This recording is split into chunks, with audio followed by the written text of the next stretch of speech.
They called him the devil in a suit. 17 therapists quit. 4 nannies had nervous breakdowns. His own father couldn't look him in the eye. Everyone said he was beyond saving. But a woman who earned minimum wage and couldn't afford her own rent saw something nobody else could see. This is the story of how Maria Santos did what an army of specialists, psychologists, and elite educators couldn't do. And I promise you, by the end of this journey, you'll never look at broken people the same way again. Because sometimes, the most powerful transformations happen in the quietest moments. If you enjoy stories like this, comment, "I like it." Leave your like and subscribe to the channel so you don't miss the next ones. The Whitmore Mansion stood like a monument to excess on the hills of Connecticut. 42 rooms, indoor pool, tennis courts, a garage that housed 18 luxury cars. Jonathan Whitmore Sr. had built his empire from scratch, turning a small tech startup into a billion-dollar corporation. He had everything money could buy, except the one thing that mattered most: a relationship with his son. Damian Whitmore was 16 years old, and he was systematically destroying everyone who came near him. Not with fists, with words, with calculated cruelty that would make a psychologist weep. He had an IQ of 156, a photographic memory, and he used both like weapons. He could identify your deepest insecurity within 5 minutes of meeting you and exploit it with surgical precision. Mrs. Henderson, the etiquette teacher, lasted 3 weeks. Damian researched her background and discovered she'd been fired from an elite boarding school for having an affair with a colleague. He printed out the entire scandal, framed it, and hung it in the hallway where she'd see it every morning. She quit without notice. Dr. Phillips, the child psychologist with 30 years of experience, made it to session number 7. Damian spent 6 sessions pretending to open up, sharing fake vulnerabilities, building trust. In the 7th session, he revealed he'd been recording everything and threatened to post edited versions online, making the doctor sound incompetent. Dr. Phillips never returned. The nannies were easier. Damian would hack their social media, find their relatives, discover their secrets, and systematically use that information to make their lives miserable. Not illegal, just cruel enough to make them question their sanity. His father tried everything. Military school. Damian got himself expelled in 3 days by exposing the commandant's gambling addiction. Wilderness therapy camp. He manipulated the other troubled teens into a revolt that made national news. Boarding school in Switzerland.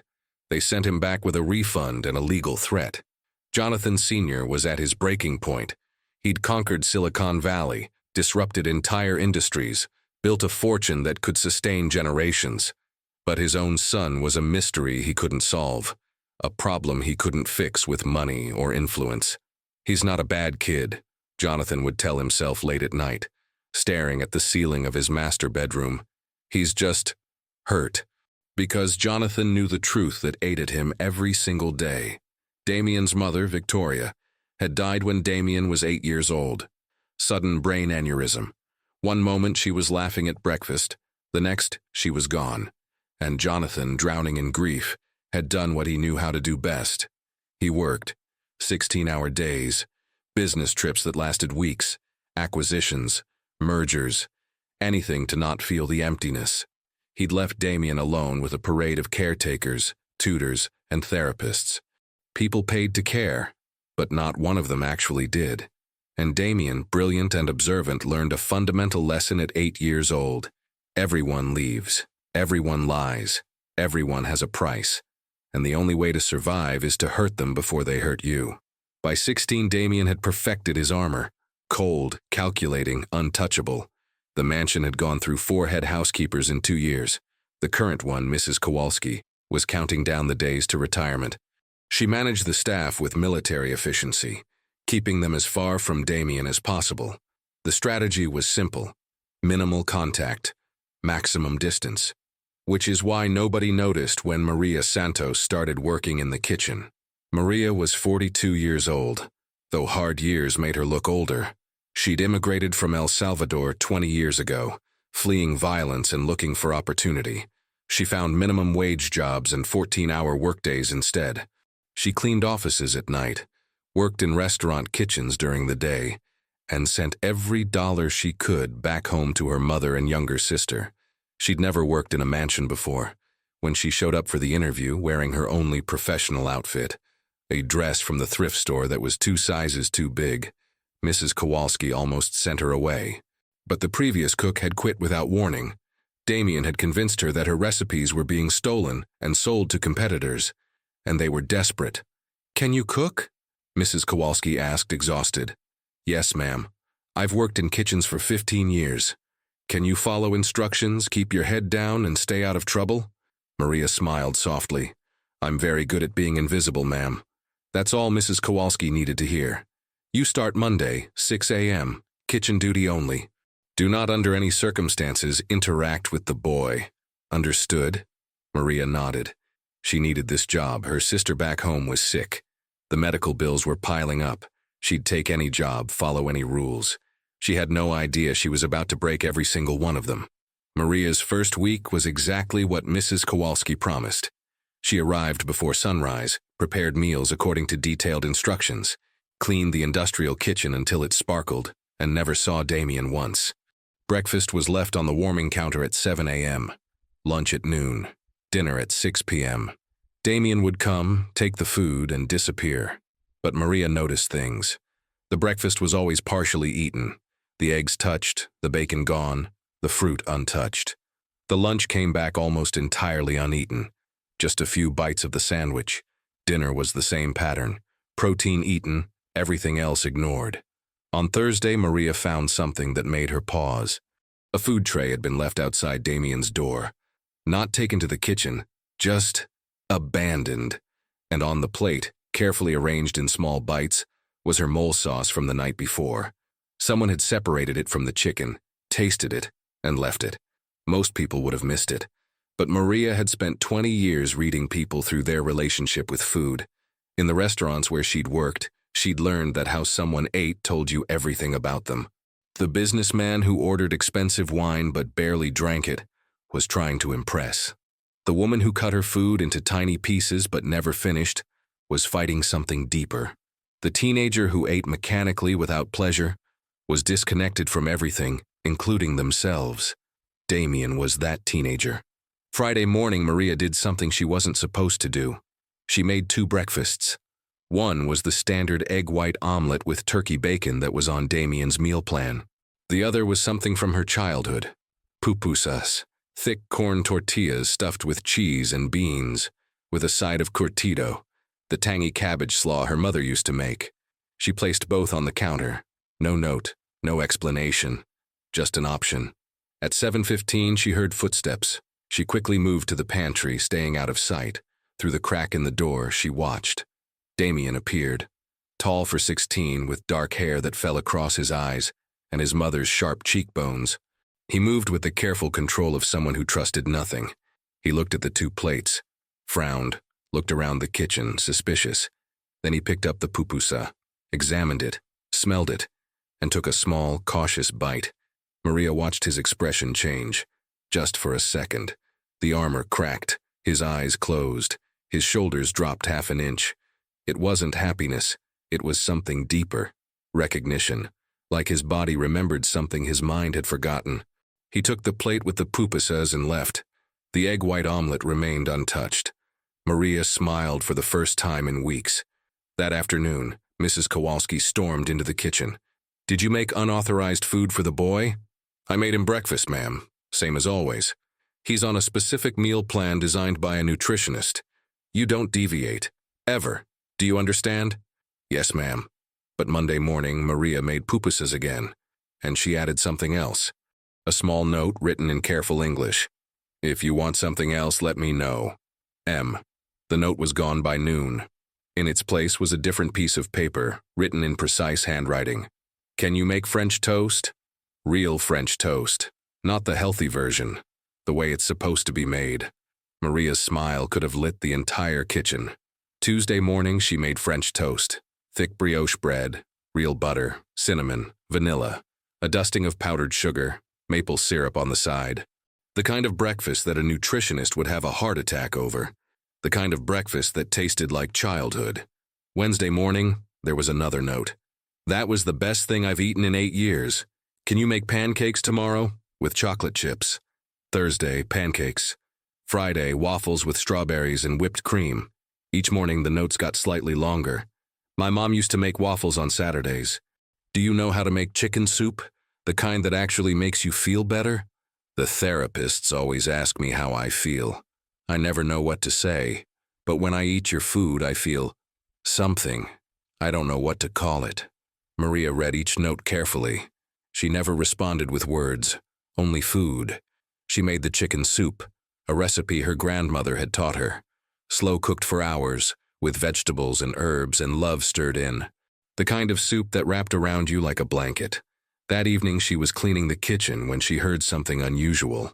Footsteps, coming toward the kitchen, not away from it. Damien appeared in the doorway. This was the first time Maria had seen him up close. He looked exhausted, not physically, spiritually, like someone who'd been fighting for so long they'd forgotten what they were fighting for. "You're Maria," he said. It wasn't a question. "Yes." "Why are you doing this?" "Doing what?" "Cooking for me, real food, the notes, why?" Maria dried her hands on her apron. She looked at this boy who terrified everyone else and saw what she'd seen from the beginning. Someone who was starving, not for food, for something else. "Because," she said simply, "everyone deserves to eat something that makes them feel like someone cares." Damien stared at her. She could see his brilliant mind working, searching for the angle, the manipulation, the hidden motive. "I can't pay you extra," he said carefully, "and I don't need charity. I'm not asking for money, and this isn't charity. This is just cooking. Nobody does something for nothing. I do." "Why?" Maria paused. Then she said something she hadn't planned to say. "When I was your age, I lived in a place where every day was about survival, where trust was dangerous, where showing weakness got you killed. I learned to hide, to not need anyone, to push everyone away before they could hurt me." Damien's expression shifted. "What changed?" "Someone fed me, a neighbor, an old woman who had nothing. But every day she'd leave food outside my door for 3 years. She never asked for anything, never wanted anything, just fed me. And slowly I started to believe that maybe, just maybe, the world had more in it than pain." "Did she save you?" "No. I saved myself. But she gave me a reason to want to be saved." Silence fell between them. Heavy. Honest. Finally Damien spoke. "The chicken soup was good. I'm glad. Can you make it again next week?" "Of course." He turned to leave, then stopped. "I Googled you. Maria Elena Santos, immigrated from El Salvador in 2005. No criminal record, no social media. You work 3 jobs. You send money home to your family every month. You're either a saint or running a long con." Maria didn't flinch. "Which do you think I am?" Damien studied her for a long moment. "I don't know yet, but I'm going to find out." "That's fair." He left. But something had shifted. A door had opened. Just a crack. But it was enough. Mrs. Kowalski found out about the unauthorized meals a week later. She was furious. "You were explicitly told not to deviate from the meal plan. You were told not to interact with him." "I'm sorry, ma'am. Sorry isn't good enough. Mr. Whitmore pays for professional nutritionists, therapists, specialists. You're a cook. You follow instructions. That's all." "Yes, ma'am. If this happens again, you're fired. Understood?" "Understood." That evening, Maria found a note in the kitchen. Damien's handwriting. "Don't stop, please. This is the only thing that makes sense anymore." Maria made a decision. She folded the note carefully, put it in her pocket, and the next morning, she made chilaquiles, Mexican breakfast casserole with eggs, salsa, cheese, and tortillas. If she was going to get fired for feeding a hungry boy, she might as well make it worth it. The breaking point came 2 weeks later. Jonathan Whitmore Sr. came home early from a business trip. Exhausted, frustrated. Another acquisition falling through, another 16-hour day. He went to his study, poured himself a scotch, and tried to remember why he was doing any of this. Then he smelled something. Cooking. Real cooking. Not the bland, nutritionist-approved meals that usually came from the kitchen. Something with spice. With life. He followed the smell to the dining room and stopped dead. Damien was sitting at the table, eating. Not mechanically, not isolated. He was eating like the food mattered, like it meant something. And across from him, setting down a pitcher of fresh agua fresca, was a woman Jonathan had never seen before. "Who are you?" Jonathan demanded. Maria straightened. "Maria Santos, sir. I'm the cook. Since when do we have a cook?" "3 weeks, sir." Jonathan looked at his son, really looked at him. Damien wasn't wearing his usual mask. He looked young, like an actual 16-year-old boy instead of a tiny war criminal. "Damien, who is this woman?" Damien put down his fork. Maria could see him building his walls back up, getting ready for battle. "Her name is Maria. She cooks. That's all you need to know." "That's not all I need to know. Mrs. Kowalski, my office. Now." The meeting was brutal. Mrs. Kowalski explained how Maria had been violating the meal plan, making unauthorized food, interacting with Damien against explicit instructions. She had documentation, dates, times, evidence. "Fire her," Jonathan said flatly. "Dad, no." Everyone turned. Damien never spoke up, never defended anyone, never showed he cared about anything. "Excuse me?" Jonathan said carefully. "Don't fire her. She violated her employment terms. She was specifically instructed. She was the only person in this house who treated me like a human being instead of a problem to solve." The words hung in the air like smoke. Jonathan felt something crack in his chest. "Damien, every therapist you hired wanted to fix me. Every teacher wanted to control me. Every specialist wanted to study me. She just fed me. That's it. No agenda. No manipulation. Just food. And it's the first time in 8 years that I've felt like someone actually gave a damn." Jonathan looked at his son, really looked, and saw what he'd been avoiding for years. A boy who was drowning. A boy who'd been drowning since his mother died. A boy Jonathan had abandoned by throwing money and specialists at him instead of just being present. "Maria," Jonathan said quietly, "can you step in here, please?" Maria entered, head high, ready to be fired. Ready to lose the income she desperately needed, but not willing to apologize for feeding a hungry child. "Mr. Whitmore, sir, I understand if you need to let me go, but I want you to know, I didn't do anything to hurt your son. I only wanted—" "Why?" Jonathan interrupted. "Why did you care? Everyone else gave up. Why didn't you?" Maria looked at Damien, then back at Jonathan. "Because, sir, I've worked in many kitchens. I've fed many people. And I've learned something.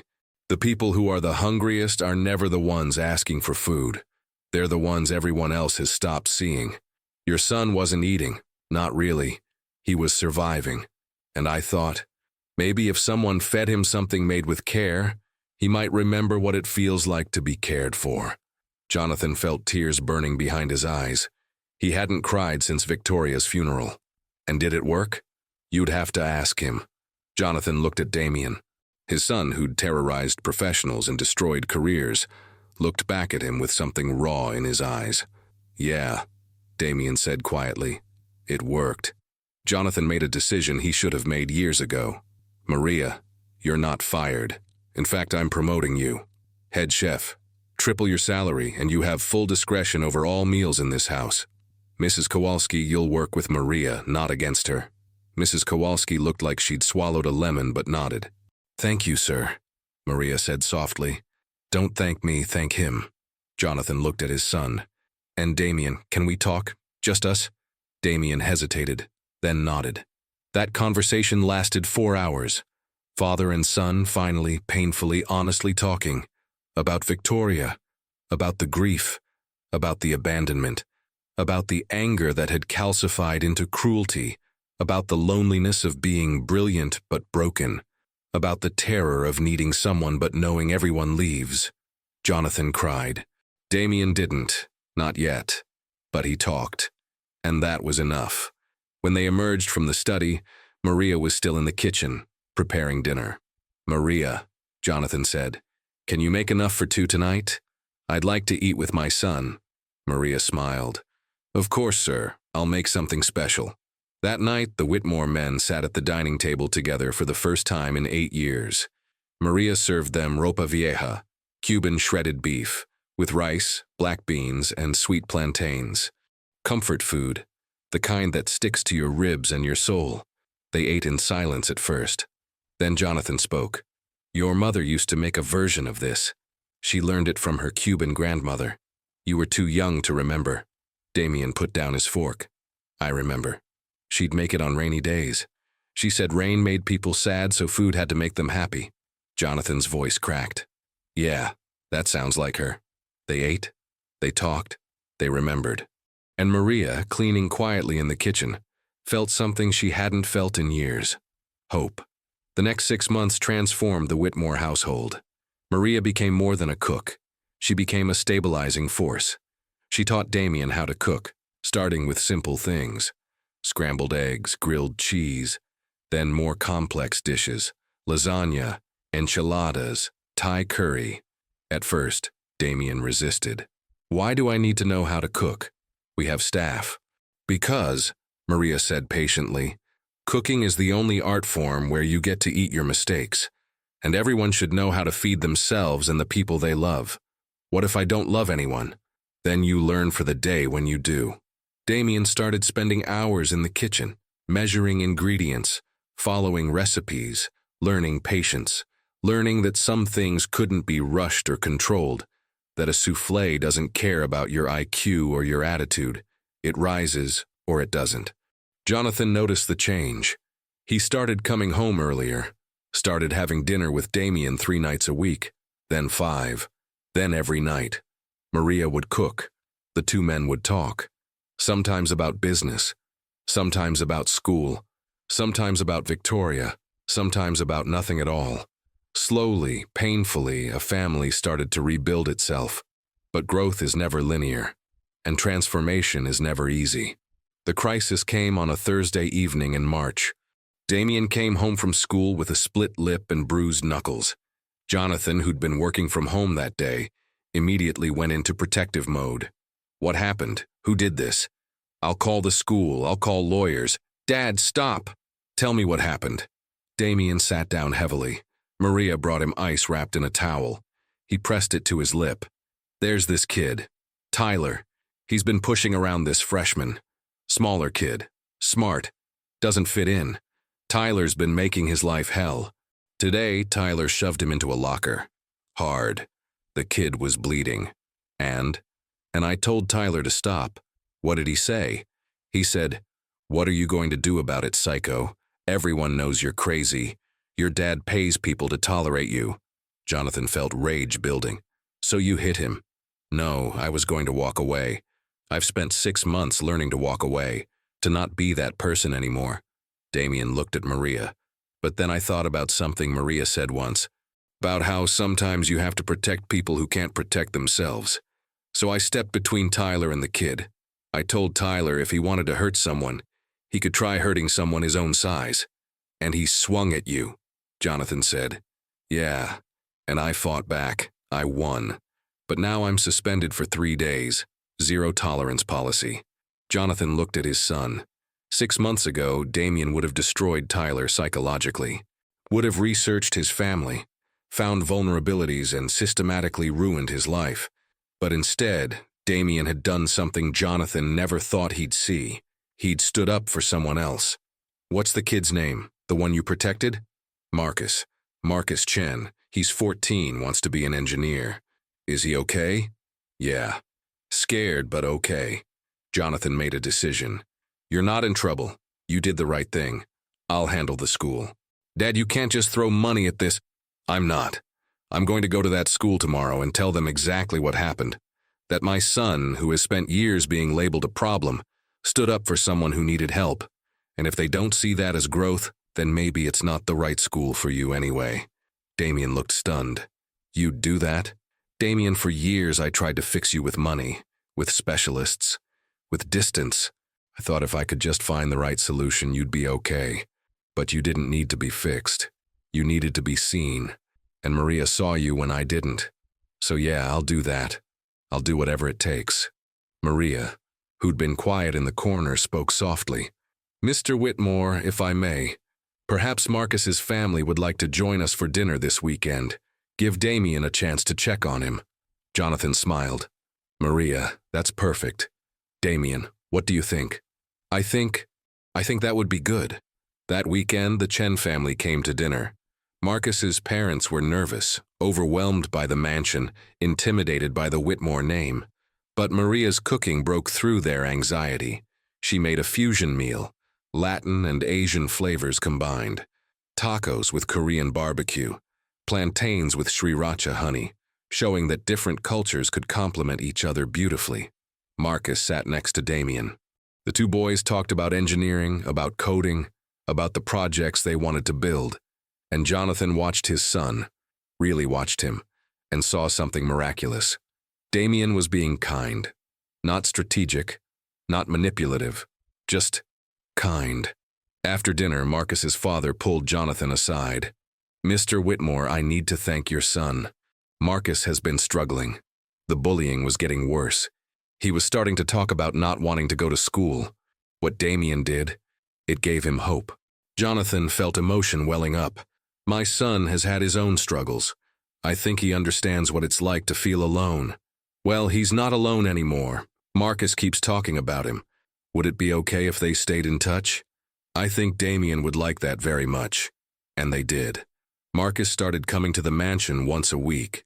Damien taught him advanced coding. They built projects together, and slowly Damien started to see himself differently, not as the villain everyone feared, but as someone who could help, someone who could build instead of destroy. Maria watched it all with quiet satisfaction. She'd planted a seed. Now it was growing. But the real test was still coming. 3 months later, Maria got a call that shattered her world. Her sister in El Salvador had taken a turn for the worse. The cancer that Maria had been helping to pay for treatment for had spread. The doctors gave her 6 months, maybe less. Maria sat in her small apartment, the one she could finally afford thanks to her raise, and cried. All the money she'd sent, all the hours she'd worked, and it wasn't enough. It was never going to be enough. She went to work the next day with red eyes and a heavy heart. She tried to hide it, tried to keep going, but Damien noticed. "Maria, are you okay?" "I'm fine, mijo." "You're lying. You never lie. What's wrong?" She tried to hold it together, failed. "My sister, she's dying, and I can't afford to go see her. If I take time off, I lose income. If I fly to El Salvador, I can't pay for her treatment, and I don't know what to do." Damien disappeared. Maria assumed he was uncomfortable with emotions. Most teenagers were. She went back to cooking, tears streaming down her face as she chopped vegetables. 20 minutes later, Damien returned, with his father. "Maria," Jonathan said gently, "Damien told me about your sister. Mr. Whitmore, I'm sorry, I shouldn't have brought my problems to work." "Stop, listen. You've been working here for 9 months. In that time, you've done more for my family than 100 specialists. You gave me my son back, so here's what's going to happen. You're getting 4 weeks of paid leave. I'm having my assistant book you a first-class ticket to El Salvador.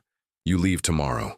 "Sir, I can't accept—" "And," Jonathan continued, "I've spoken with my head of corporate philanthropy. We're covering your sister's medical expenses. All of them. Whatever she needs. The best doctors. The best facilities. Everything." Maria couldn't breathe. "Why? Why would you do this?" Jonathan's voice cracked. "Because you saved my son when I couldn't. Because you showed him that people can care without wanting something in return. Because you deserve the same kindness you've given us. And because this is what Victoria would have done. She always said that wealth wasn't about what you have. It's about what you give." Maria broke down. Damien, awkward but sincere, hugged her. "Go be with your sister. We'll be okay. And Maria, thank you for everything." Maria left the next morning. She spent 3 weeks with her sister. Thanks to the treatment Jonathan paid for, her sister stabilized. Not cured, cancer is never that simple, but better, stronger, with months that became a year, then 2. When Maria returned, she found something waiting for her. A letter from Damien. "Maria, while you were gone, I realized something. You taught me that the strongest thing you can do is care about someone else more than yourself. So I've made a decision. I'm starting a foundation for kids like Marcus, kids who are bullied, isolated, struggling. I'm using my trust fund, the one my mom left me. I've been too angry to touch it for years, but now I know what to do with it. I'm calling it the Victoria Whitmore Foundation, and I want you to be on the board. Will you help me?" Maria read the letter 3 times. Then she went to find Damien. He was in the kitchen, cooking, making her grandmother's chicken soup recipe. He'd been practicing while she was gone. "Maria," he said, trying to act casual but failing. "How's your sister?" "Better. Thanks to your father. Thanks to both of you. I'm glad. I got your letter. And yes, I'll help you. But only if you promise me something." "What?" "That you'll never forget where you came from, the pain, the loneliness, the anger, because that's what will make you able to help others who are feeling the same thing." Damien nodded. "I promise." They worked side by side, cooking together. Teacher and student. 2 people who'd saved each other without realizing it. The Victoria Whitmore Foundation launched 6 months later. Damien was 17 now, and the transformation was so complete that people who'd known him before couldn't believe it was the same person. But those who looked closely could see the truth. He wasn't a different person. He was the person he'd always had the potential to be, finally given the space to grow. The foundation started small, a mentorship program pairing bullied kids with successful adults who'd overcome similar struggles, a scholarship fund for students from difficult backgrounds, crisis hotline staffed by trained counselors who actually understood what it meant to feel alone. Damien threw himself into it with the same intensity he'd once used to destroy people. But now he was building, and the difference was everything. Marcus became the foundation's first scholarship recipient. He was thriving now, top of his class, already being recruited by engineering programs. He told everyone who'd listen that Damien Whitmore had saved his life. Damien would shake his head and say, "No, Maria saved both of us, I just paid attention." But the real test came in the form of Tyler Johnson, the bully who'd fought Damien, the one who'd triggered Damien's 3-day suspension. Tyler showed up at the foundation's office on a rainy Tuesday afternoon, wet, miserable, and desperate. The receptionist called Damien, uncertain. "There's a Tyler Johnson here to see you. Should I send him away?" Damien felt old anger stirring, the reflexive desire to hurt someone who'd hurt him. But then he remembered Maria's words. "The people who are the hungriest are never the ones asking for food. Send him in." Tyler entered Damien's office like a man walking to his execution. He'd lost weight, had dark circles under his eyes, looked haunted. "I don't expect you to help me," Tyler said immediately. "I know what I did. I know who I was. But I didn't know where else to go." "What happened?" Tyler's story came out in broken pieces. His father had been arrested for domestic violence. His mother was in rehab. He'd been living with his grandmother, but she'd just had a stroke. Social services was involved. He was going to be placed in the system. He was 17, about to age out, with nowhere to go. "I was a monster to you," Tyler said, voice cracking. "I was a monster to Marcus. I was angry all the time because my home was hell, and I didn't know how to deal with it, except by making someone else feel as bad as I did. I don't deserve your help, but I don't know what else to do." Damien looked at the boy who'd split his lip 9 months ago, saw not an enemy but a mirror, someone who'd used cruelty as armor because nothing else worked. "Tyler, if you'd come to me a year ago, I would have destroyed you. I would have researched every vulnerability you had and systematically ruined whatever was left of your life." Tyler nodded. "I know. I would have deserved it. But someone taught me something. She taught me that hurt people, and that the only way to break the cycle is to choose differently. So here's what's going to happen. You're going to stay in the foundation's transitional housing. You're going to meet with our counselors 3 times a week. You're going to finish high school. And you're going to actually work on becoming someone different." Tyler looked up, disbelieving. "Why would you do this?" "Because someone did it for me. And because my mom always said that forgiveness isn't about forgetting. It's about choosing to break the chain of pain." Tyler broke down, sobbed like a child. Damien sat there, uncomfortable but present, until the storm passed. "Thank you," Tyler whispered. "I'll make it right. I promise. Don't thank me. Thank Maria Santos. She's the one who taught me that everyone deserves a second chance." Tyler became one of the foundation's biggest success stories. He graduated high school with honors, got accepted to community college, started volunteering at the foundation, working with other kids who'd used bullying as a coping mechanism. He and Damien never became friends. Some wounds don't heal that way, but they became allies in the fight against the kind of pain they'd both known. Maria watched it all with quiet pride. She'd spent her life invisible, working jobs where nobody knew her name, but now she saw her fingerprints everywhere, in Damien's kindness, in the Foundation's mission, in the hundreds of kids who were getting help because one teenage boy had learned that vulnerability wasn't weakness. But as Damien's 18th birthday approached, a new crisis emerged, one that would test everything they'd built. The crisis had a name: Richard Whitmore, Jonathan's brother, Damien's uncle. Richard had been estranged from the family for 15 years. He'd been cut out of the family business after embezzling funds, and had spent the last decade and a half building resentment into a weapon. Now, with Damien approaching legal adulthood, Richard saw an opportunity. He filed a lawsuit claiming that Jonathan was an unfit father, that Damien's trust fund was being mismanaged, and that Richard should be appointed as Damien's guardian and financial conservator. He had evidence, carefully edited and taken out of context, of Damien's past behavior. The therapist recordings, the expelled schools, the string of fired staff. "He's using my past against me," Damien said, voice tight with controlled rage.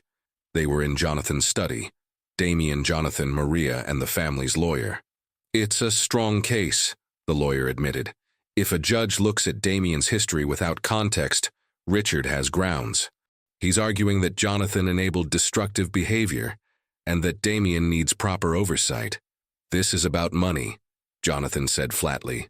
"Richard wants control of Damien's trust fund. That's all this is." "Of course it's about money," the lawyer agreed. "But that doesn't mean he won't win. Damien, would you be willing to testify? To explain your transformation?" Damien's face went pale. "Testify? In court? With my entire history laid out for everyone to see?" "It might be the only way to counter Richard's narrative." Maria spoke quietly. "Mijo, what are you afraid of?" "I'm afraid that everyone will see who I really was. The Foundation, the kids we help. What if they find out that I was exactly like the bullies we're trying to stop? What if they think I'm a fraud?" "Are you a fraud?" "No. I'm different now. I'm better." "Then show them. Show them that people can change." "That's the most powerful message you could give." Damien looked at Maria, this woman who'd fed him when he was starving for connection, who'd seen past his armor, who'd believed in him when he didn't believe in himself. "Okay," he said finally. "I'll testify." The trial was brutal. Richard's lawyer painted Damien as a dangerous sociopath. They showed the recordings of his manipulations, read statements from the therapists he'd terrorized, displayed documentation of every expelled school and fired staff member. The courtroom gasped at each revelation. Jonathan looked like he might be sick. Maria sat in the back row, hands clasped in prayer. Then it was Damien's turn. He walked to the stand with his head high, took the oath, sat down. "Mr. Whitmore," his lawyer began, "you've heard the evidence against you. Do you deny any of it?" "No. Every word of it is true. I was cruel. I was manipulative. I hurt people deliberately and enjoyed it." Murmurs rippled through the courtroom. Richard smiled. "And why were you that way?" Damien took a breath. "My mother died when I was 8. My father, drowning in his own grief, buried himself in work. I was left with a parade of paid caretakers who saw me as a problem to solve, not a person to know. So I learned that everyone leaves. Everyone lies. And the only way to survive was to hurt people before they could hurt me. I became very good at it." "And what changed?" "Maria Santos." Damien looked at Maria in the back row. "She's a cook. She makes minimum wage. She immigrated from a war-torn country. She has every reason to be bitter and closed off. But instead, she saw a broken teenager and decided to feed him. Not because she was paid to, not because it would benefit her, but because she believed that everyone deserves to be treated with dignity. And that changed you. She didn't change me. She gave me a reason to want to change myself. She showed me what unconditional care looked like, and slowly I started to believe that maybe I could be someone different, someone better. What have you done with that belief?" "I started the Victoria Whitmore Foundation, named after my mother, who I finally feel ready to honor. We help kids who are struggling with bullying, isolation, mental health. Kids like I was. Kids like Marcus Chen, who I protected from a bully. Kids like Tyler Johnson, who was a bully, and who I chose to help instead of destroy. Why help Tyler? He hurt you. Because hurt people hurt people. And if we only help the innocent victims, we never break the cycle. Tyler was a monster because his home was hell. I was a monster because my grief was suffocating. If someone had written us both off as irredeemable, we'd still be destroying lives. Instead, we're both trying to build something good. Richard's lawyer stood for cross-examination. Mr. Whitmore, isn't it convenient that you had this transformation right as you're approaching control of a $100 million trust fund? The timing is coincidental, not convenient. I started changing a year ago. I started the foundation 6 months ago. This lawsuit started 3 weeks ago. How do we know this isn't an act? That you're not manipulating everyone again? Damien smiled sadly. You don't. You have to decide whether to believe people can change. I used to think they couldn't, that everyone was locked into who they were. But Maria taught me differently, not with words, with patient, consistent action. She fed me. She listened. She didn't give up when I tested her. And gradually I became someone I'm not ashamed of. But you admit you were capable of terrible things. I'm still capable of terrible things. The difference is now I choose not to do them. That's what growth is. Not becoming perfect, but consistently choosing better. The lawyer had no response to that. The judge called for a recess. 3 hours later, she returned with her decision. I've reviewed the evidence, I've heard the testimony, and I've made my determination. Mr. Richard Whitmore's petition is denied. Mr. Damien Whitmore has demonstrated substantial growth and maturity. While his past behavior was concerning, his recent actions show a pattern of positive change. Furthermore, I'm impressed by his honesty about his struggles and his commitment to helping others. Jonathan Whitmore retains full parental rights and control. Case dismissed. Richard stormed out. Jonathan exhaled like he'd been holding his breath for months. Damien remained still, processing. Then he stood, walked through the courtroom, and found Maria. Thank you, he said simply. For what, mijo? For seeing me when I was invisible. Maria hugged him. You were never invisible. You were just waiting for someone to look. Outside the courthouse, reporters were waiting. The story of the reformed sociopath was too good to ignore. Damien gave a brief statement. I was a broken person who hurt people. I'm now a healing person trying to help people. If you want to write about me, write about the foundation, write about the kids we're serving, write about the fact that transformation is possible if someone cares enough to believe in you. The story went viral.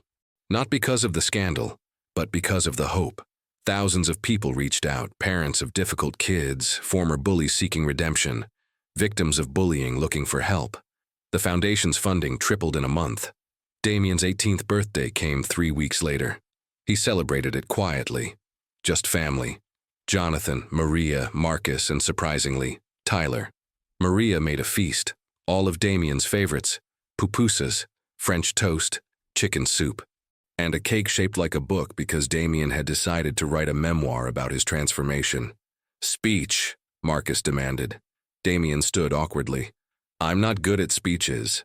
You testified in court, Tyler pointed out. You can handle this. Fine.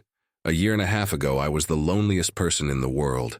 I had money, intelligence, resources, but I had no connections, no love, no purpose.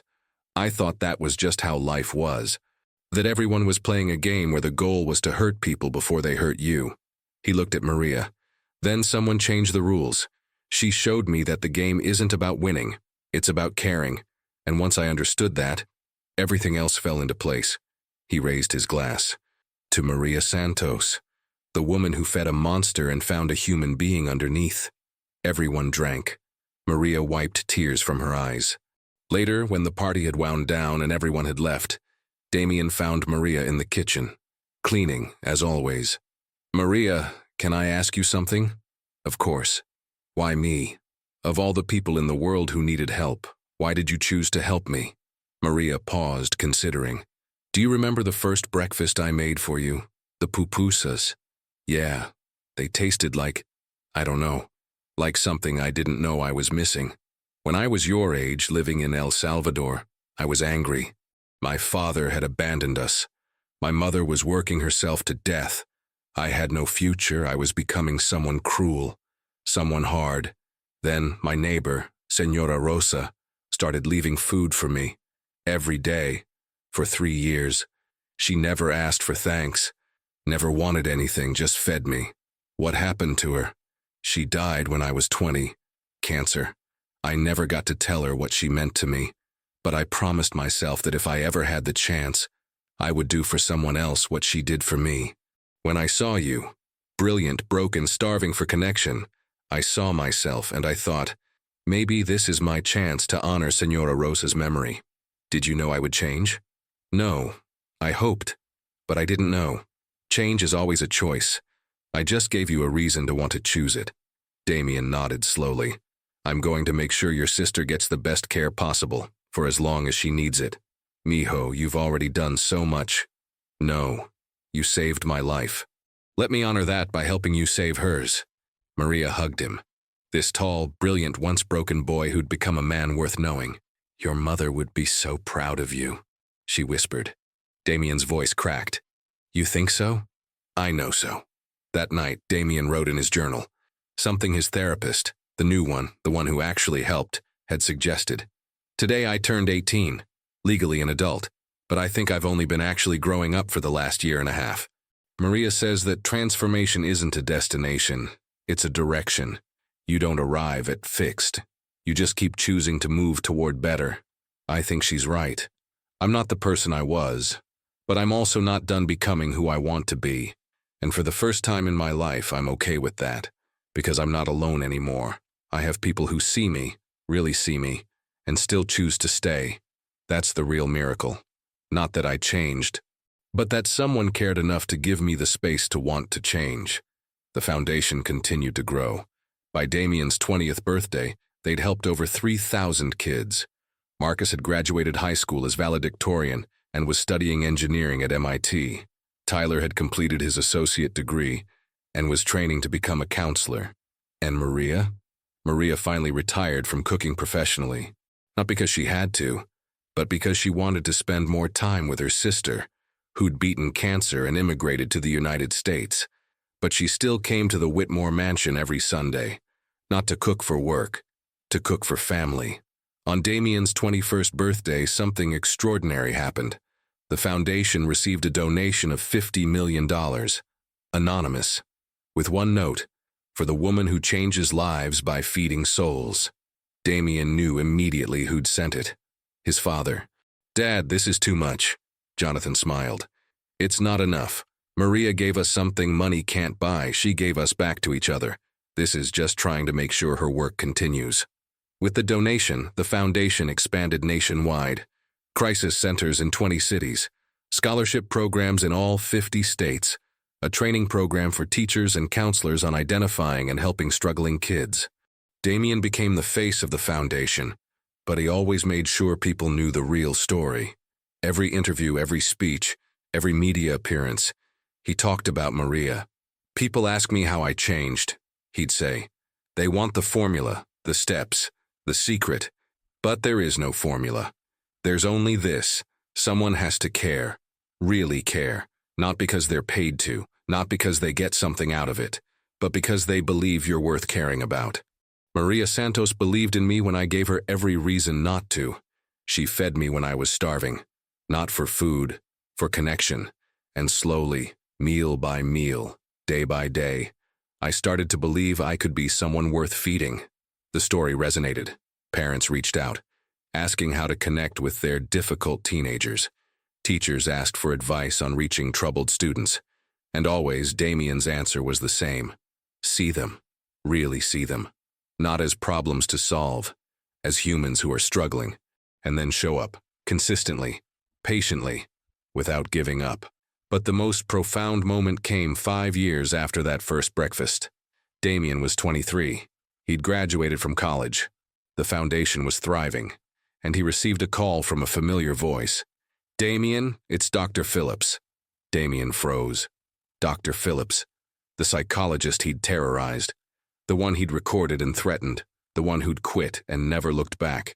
Dr. Phillips, I owe you an apology. Actually, that's why I'm calling. I read about your foundation, about your transformation, and I wanted to tell you something. When I left your case, I felt like a failure. I'd worked with troubled kids for 30 years, and I couldn't get through to you. It haunted me. I questioned whether I should even be a therapist anymore. I'm so sorry. Let me finish.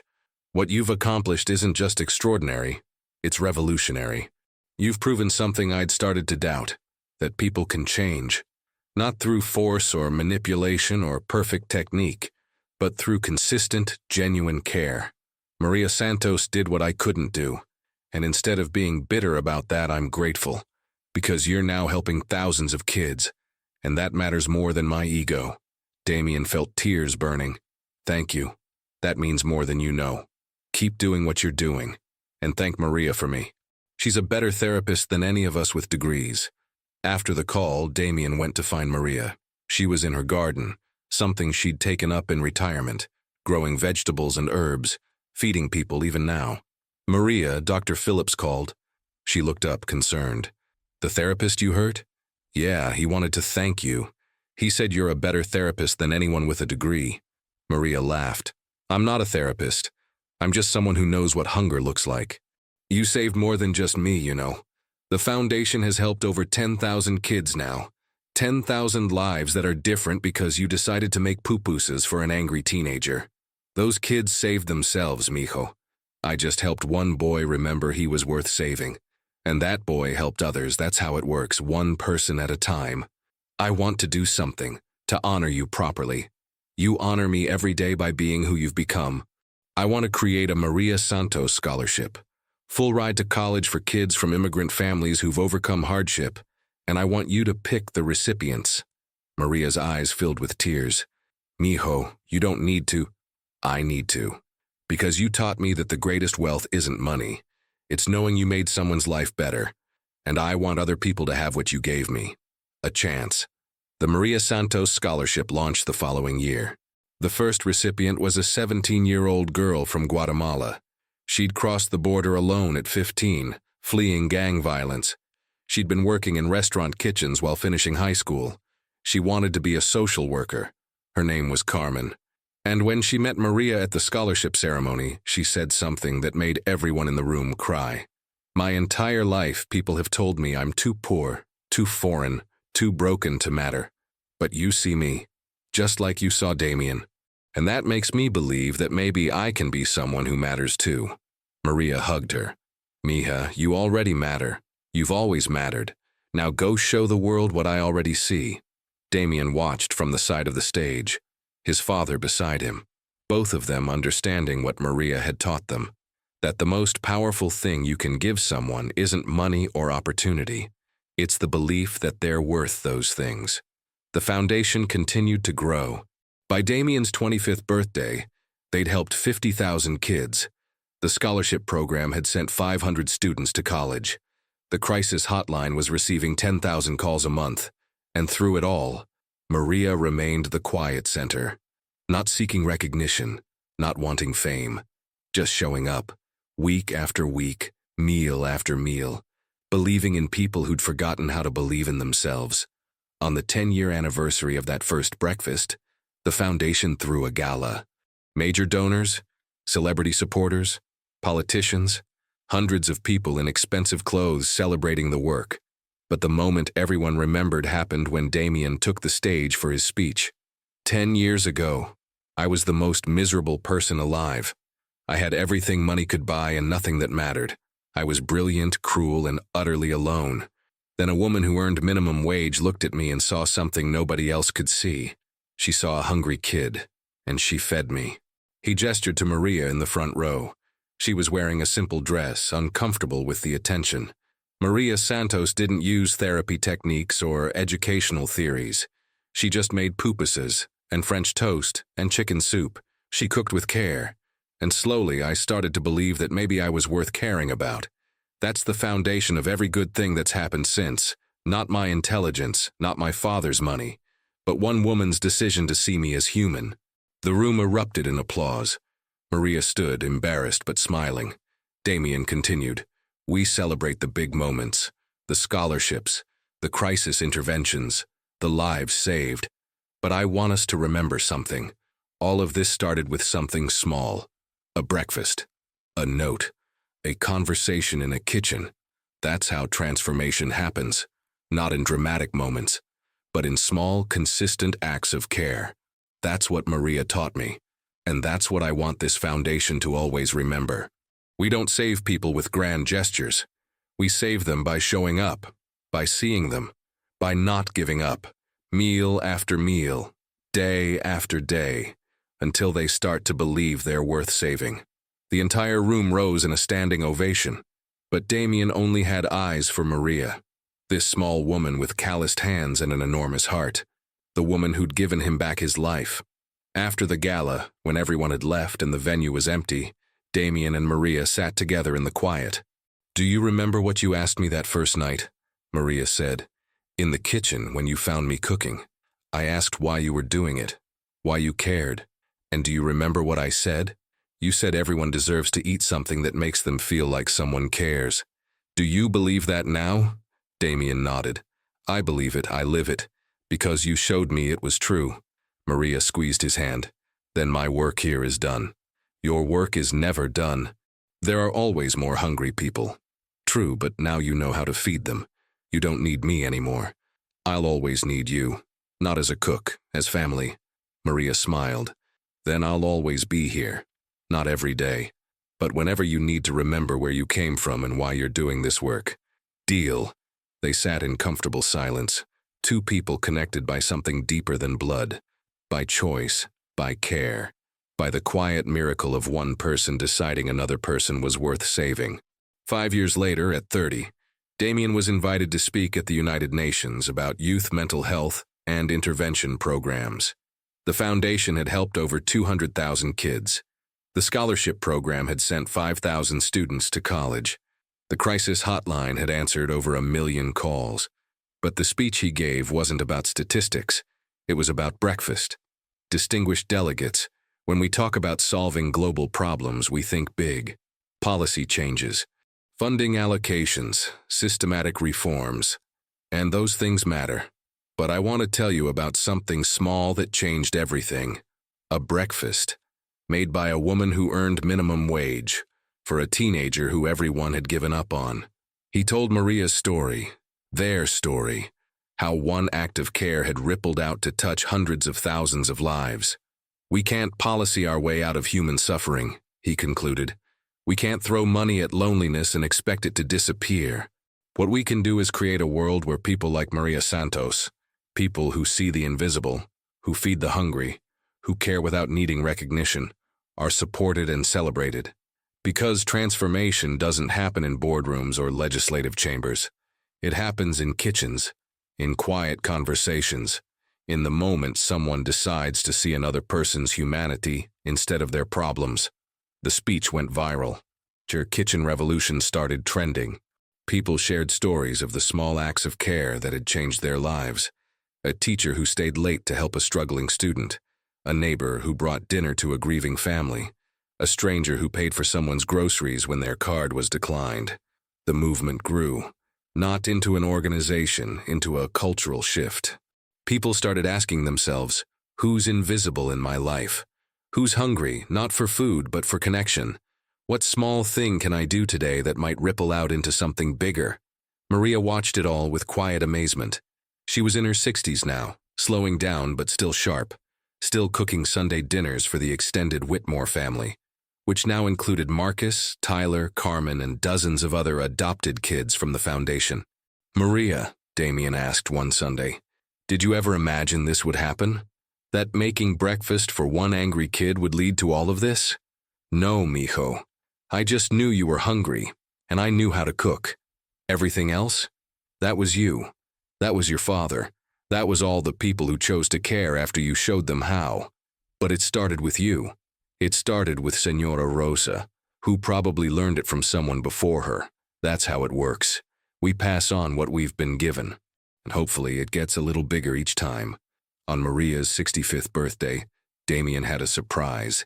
He'd arranged for her to meet someone, a woman in her 80s, frail but bright-eyed, sitting in a wheelchair. "Maria Santos?" the woman said in Spanish. "Yes. I'm Rosa Martinez's daughter. I understand you knew my mother in El Salvador." Maria's hands flew to her mouth. "Señora Rosa. Your mother was Señora Rosa?" "Yes. She passed away 25 years ago. But before she died, she told me about you. About how she fed you every day, about how she hoped you would carry on her tradition of caring for people who were hungry for more than food." Maria was crying now. "She saved my life. And you've saved thousands of others. My mother would be so proud. I wanted you to know that. That her kindness didn't end with you. It multiplied. It's still growing." The two women embraced, generations of care connecting across time and distance. Damien watched, understanding something profound. We're all connected by invisible threads of care. Every act of kindness is a seed that might not bloom for years. But when it does, it produces more seeds. And those seeds produce more, until a single breakfast becomes a global movement. Today, the Victoria Whitmore Foundation operates in 47 countries. They've helped over 1 million young people. The Maria Santos Scholarship has sent 15,000 students to college. The Kitchen Revolution movement has inspired tens of thousands of small acts of care that will never be counted but matter enormously. Damien is 35 now, still running the foundation, still telling Maria's story, still believing that transformation happens one meal, one conversation, one act of care at a time. Maria is 70. She moves slower now, cooks less frequently, but every Sunday, without fail, she's at the Whitmore mansion, sitting at the head of the table, surrounded by her chosen family, watching them eat food she's prepared with love. And sometimes when Damien looks at her, he's transported back to that first morning, 16 years old, broken, angry, alone, staring at a plate of pupusas and wondering why someone would care. Now he knows. Not because she had to, not because she was paid to, but because she believed that everyone, even a cruel, brilliant, desperately lonely teenager, deserves to feel cared for. That belief changed one life. That life changed thousands more. And those thousands are changing millions. All because someone decided to cook breakfast. Friends, this story teaches us something that our world desperately needs to remember. You don't need a fortune to change someone's life. You don't need a degree or a title or special training. You just need to see people, really see them, see past their armor, past their cruelty, past their defenses, and choose to care anyway. Damien Whitmore had everything except the one thing that mattered: connection. Maria Santos had nothing except the thing that matters most: the willingness to care. And when those two things met, wealth without purpose and care without resources, something miraculous happened. Not overnight, not in some dramatic moment, but slowly, quietly, meal after meal, day after day. The world will tell you that big problems need big solutions. But some of the biggest transformations start with the smallest acts: a breakfast, a note, a conversation, a decision to not give up on someone even when everyone else has. So, here's the question this story asks you. Who's invisible in your life? Who's hungry for connection but too proud or too hurt to ask? What small thing could you do today that might plant a seed of transformation? Because maybe, just maybe, your small act of care will be the beginning of someone else's miracle. And decades from now, they'll be telling your story, not because you're famous or wealthy or powerful, but because you saw someone who was invisible, and you decided they mattered. That's the real revolution, not in boardrooms or policy papers, in kitchens, in quiet moments, in the decision to care when it would be easier not to. Maria Santos didn't set out to change the world. She just set out to feed one hungry kid. But that one kid learned how to feed others. And those others learned to feed more.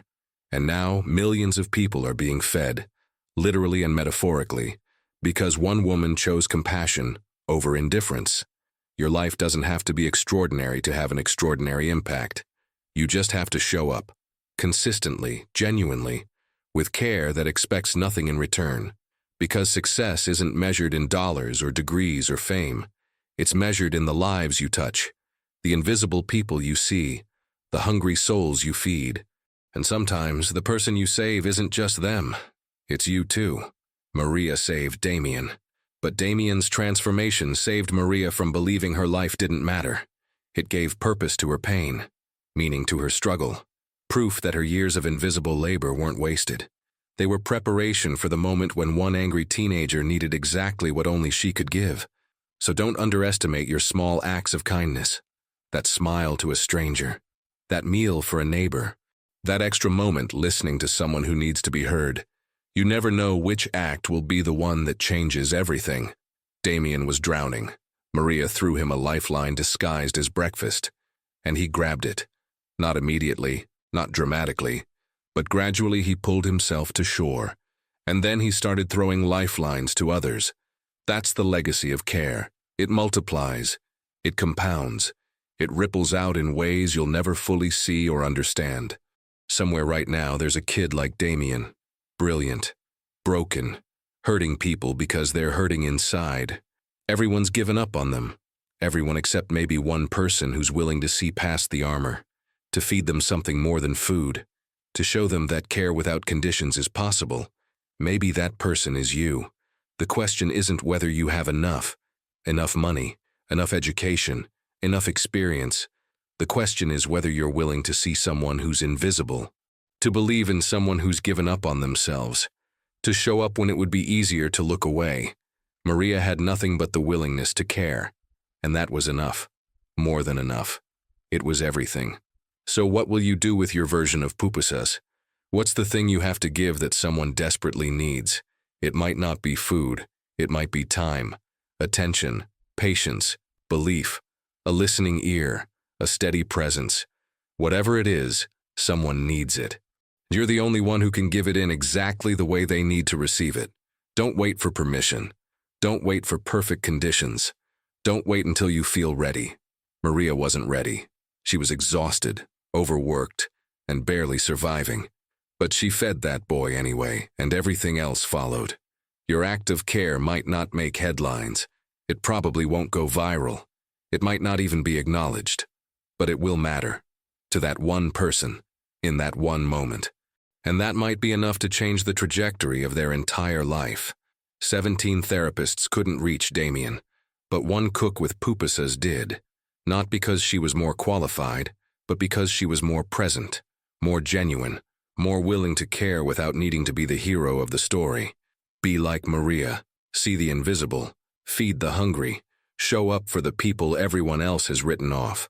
And trust that your small acts of care are planting seeds you may never see bloom. But they will bloom. In ways you can't predict. In places you'll never visit, in lives you'll never know you touched. That's the real meaning of legacy. Not what you accumulate, but what you give away. Not the problems you solve, but the people you see. Not the success you achieve, but the care you extend. Damien had every advantage except love. Maria had every disadvantage except the willingness to love. And when those two forces met, they created something that transcended both their individual circumstances. They created hope, connection, transformation, and that's available to all of us. Not because we're special, but because care is always powerful, always transformative, always exactly what someone needs even when they don't know how to ask for it. So go make your version of breakfast, feed your version of Damien, be your version of Maria, and trust that small acts of care, repeated consistently over time, have the power to change everything. Because they do. This story proves it. And so do the millions of untold stories just like it, happening quietly all over the world, every single day.